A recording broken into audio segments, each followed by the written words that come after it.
We at NDC are grieving with the AAPI community, which was traumatized by interpersonal violence and racism. Recent incidents were spurred by rhetoric grounded in white supremacy and reflect the history of oppression against the AAPI community. Modern attacks on Asian people are not isolated incidents.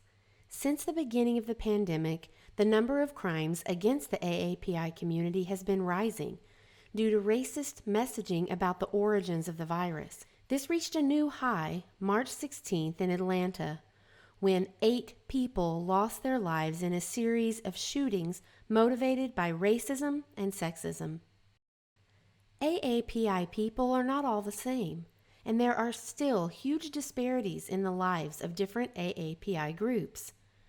AAPI people come from more than 50 different ethnic backgrounds, speak more than 100 different languages, and practice numerous different religions. Though some of these groups have economic, health, and other outcomes on par with white people, many AAPI people are among the poorest in the nation. However, that data often fails to capture this wide variation, leading to further discrimination in the form of model minority and other racist myths. The myth of model minority is very harmful for deaf Asian people.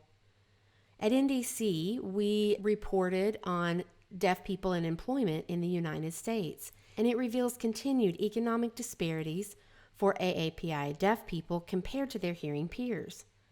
But they may not receive the same attention as other marginalized groups because they are assumed to be more successful. We support the members of the AAPI community and the deaf AAPI community in their calls for justice and reform. And we support the work of community organizations that are working to dismantle systemic oppressions, including microaggressions, racist violence, and rhetoric.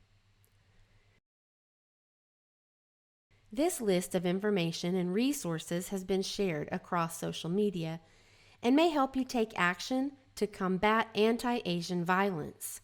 We can also join Asian signers for a webinar on March 25th titled, "Are Asians Too Invisible? Let's Talk About Hate Speech." To our community members who are suffering, we are here in solidarity with you.